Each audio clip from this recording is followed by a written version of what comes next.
G'day and welcome to this week's video. I think it'd be rude of me not to comment on Apple getting over the $1 trillion mark late last week. It's a $1 trillion market capitalization. That's 1,000 billions. So a number that's really hard to get our head around. So it's definitely a Dr. Evil moment, $1 trillion. But yeah, how did they push through that figure? Well, they released their third quarter earnings, and what we saw that has pushed the share price up significantly in a very short amount of time. So in the first couple of days after that release, the share price was probably up close to sort of 9-10% over 2 or 3 days.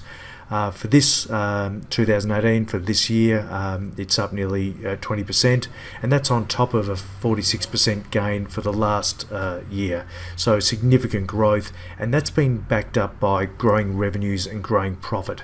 They're the key fundamentals that drive any the valuation of any asset. So looking at some of the numbers, the iPhone shipments for the quarter was slightly lower on the quarter in the previous year, which some might see as a worry, but a lot of those new phone sales were to people who hadn't had an iPhone before, and that definitely helps get people into the closed ecosystem to spend lots of money on apps and music and movies, books and so on. The thing that really impressed the market about these iPhone sales is that they're achieving an average selling price 20% above where they were just the year prior.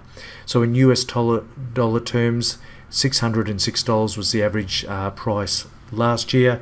This year it's $724. So that just shows as they add more features and value to the device, and people are so entrenched in the product and very unlikely to move, given their experience. There's not many reasons to move. It works for our videos and our family photos. It all syncs beautifully across our devices. There is very little reason to move.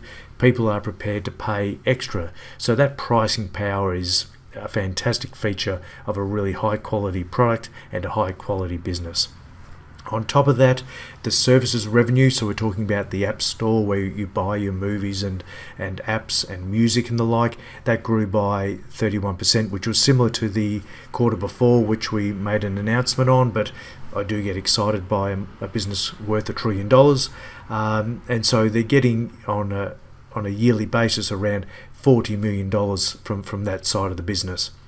The other part of it is obviously the App Store's been going well, but the wearable business. So if you think about Beats, iPods, and the watches, which I don't own, that grew by 60% compared to the quarter before. But that has generated over the last year $10 billion worth of revenue. So yeah, this is a business extremely big, and I've said it before many times. Just because it's big doesn't mean it cannot continue to grow substantially in the future. And as an investor, an investment advisor, I'm definitely worried about how the future looks for our businesses.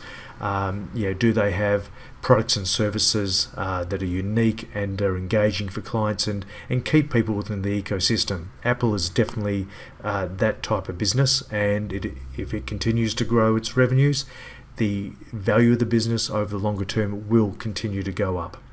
So thanks for listening. Give us the thumbs up and please subscribe to the channel. That'd be awesome. And we'll see you next week. Thanks for listening.